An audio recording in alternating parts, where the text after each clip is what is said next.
पूरी दुनिया को नाराज रहने दीजिए जनाब।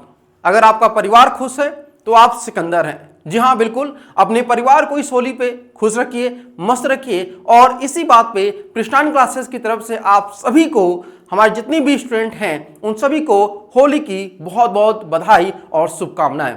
तो आज हम लोग ये बात करने वाले हैं किस पर, तो ये है आपका हिंदी भाषा और साहित्य और संचार के लिए हिंदी। आप सभी को पता है कि एनसीईटी में जो है वह 2 लैंग्वेज लेना होता है। ऐसे स्टूडेंट जो हिंदी में कंफर्टेबल है और सोचते हैं कि हिंदी में हम अच्छे मार्क्स गेन कर सकते हैं, तो आप सभी लोग अगर आप दोनों ही हिंदी लेते हैं तो आप लोग के लिए कोई दिक्कत नहीं होगा।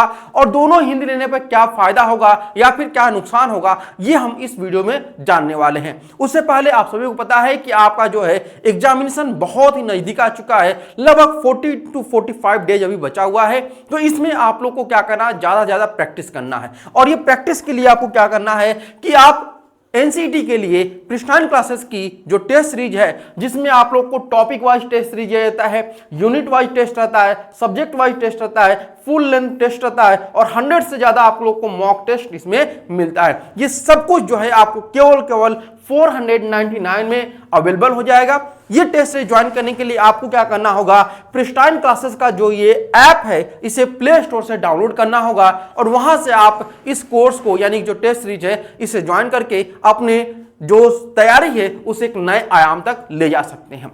चलिए आगे बढ़ते हैं हम लोग। आज का जो टॉपिक है कि हिंदी एक ऐसा विषय है जिसमें अच्छे नंबर आप लोग गेन कर सकते हैं थोड़ी सी पढ़ाई करके। तो हिंदी में आप लोग को एनसीईटी की तरफ से अच्छे यहाँ पे मौके मिल रहे हैं। आप सभी को पता है कि हिंदी में 2 तरह की हिंदी आपको मिल रही है। एक है आपका हिंदी भाषा और साहित्य, दूसरा है आपका संचार के लिए हिंदी। अब यहाँ पे देखिए ध्यान से, दोनों को इस सिलेबस को हम सबसे पहले जान लेते हैं। तो दोनों के सिलेबस में सबसे पहले हम बात करते हैं हिंदी भाषा और साहित्य। हिंदी भाषा और साहित्य को हम 2 भागों में बांटते हैं। पहला जो भाग होता है वह होता है आपका व्याकरण का।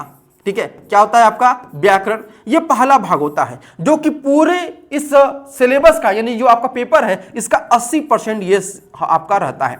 ठीक है, उसी प्रकार से दूसरा जो इसका भाग रहता है वह है आपका हिंदी साहित्य का। ठीक है, क्या होता है आपका हिंदी साहित्य का रहता है। और ये हिंदी साहित्य जो है इस पूरे सिलेबस का केवल 20% ही सिलेबस आपका कवर करता है। तो आपको उम्मीद है कि ये समझ में आ चुका होगा कि हिंदी भाषा और साहित्य में व्याकरण और हिंदी साहित्य से प्रश्न पूछे जाएंगे। उसी प्रकार से संचार के लिए हिंदी, जिसको आप लोग हिंदी फॉर कम्युनिकेशन भी इंग्लिश में जानते हैं, तो यहां पर अगर बात करते हैं तो इसमें भी 2 टाइप में हम लोग उसको बांट देंगे। पहला है आपका हिंदी व्याकरण। ठीक है, क्या है आपका हिंदी व्याकरण आपका है। और यहां भी हिंदी व्याकरण का जो पोर्शन है, यानी कि जो आपका पूरा भाग है, ये 80% का है। यानी इसको 80% आपका जो सिलेबस है संचार के लिए हिंदी, इसमें हिंदी व्याकरण का 80% भाग है और 20% जो भाग है वह हिंदी संचार का है। ठीक है, क्या है आपका हिंदी संचार का जो है वह लगभग अगर बात करते हैं तो 20% यहां पर इसकी भागीदारी है। तो यहां पे आप लोग समझ चुके होंगे कि आपके व्याकरण जो है वह दोनों में ही कॉमन है। क्या है आपका व्याकरण जो है आपका वो दोनों में ही कॉमन है, क्योंकि इन दोनों में 80% सिलेबस आपका सेम है। यानी आप ये देखिए कि आप 2 विषयों की तैयारी कर रहे हैं और केवल एक विषय पढ़कर, यानी व्याकरण पढ़ करके आप दोनों के विषय के 80% सिलेबस को तैयार कर लेते हैं। अब हम थोड़ा सा जानकारी देते हैं कि हिंदी व्याकरण का सिलेबस क्या है और हिंदी साहित्य का सिलेबस क्या है और हिंदी संचार का सिलेबस क्या है। तो हिंदी व्याकरण में आप लोग को अपठित गद्यांश और पद्यांश, हिंदी भाषा का विकास, हिंदी वर्णमाला, शब्दभेद, काल, अव्यय, संधि, अलंकार, वाक्य रचना, अनेक शब्दों वाक्यांशों के लिए एक शब्द, मुहावरे, लोकोक्तियां, समास, अशुद्धि, विलोम शब्द, पर्यायवाची, रस, छंद, ये सब कुछ आपको हिंदी व्याकरण में देखने को मिलता है। वही अगर हम बात करते हैं हिंदी साहित्य के लिए कि हिंदी साहित्य का क्या सिलेबस होगा और उसका हिंदी संचार का, तो हिंदी साहित्य में आपको साहित्य से संबंधित प्रश्न रहेगा, युग परिचय रहेगा, युग के प्रमुख कवि और रचनाकार, हिंदी साहित्य से संबंधित पुरस्कार जो है। उसी प्रकार से हिंदी संचार में आप लोग को पत्रिकाओं से संबंधित प्रश्न रहेंगे, संचार माध्यम से प्रश्न रहेंगे, कविता के कुछ अंश आप लोगों से पूछ लिए जाएंगे, साथ ही रचनाकार और रचनाएं जो है वो पूछे जाएंगे। रचनाकार और रचना ये आपके हिंदी साहित्य में भी रहने वाले हैं, ये भी बात ध्यान रखिएगा। पत्र लेखन आप लोगों से प्रश्न पूछे जाएंगे, ये हिंदी संचार में।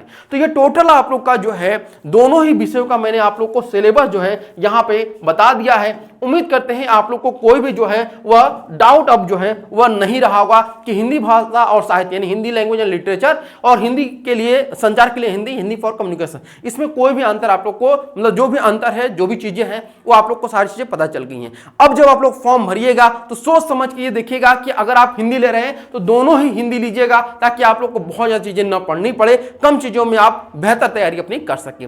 बाकी कोई भी कंफ्यूजन हो तो आप लोग कमेंट करिएगा, कोशिश करेंगे कि आपके सभी कमेंट का जवाब दे सकें। Thank you so much for watching this video.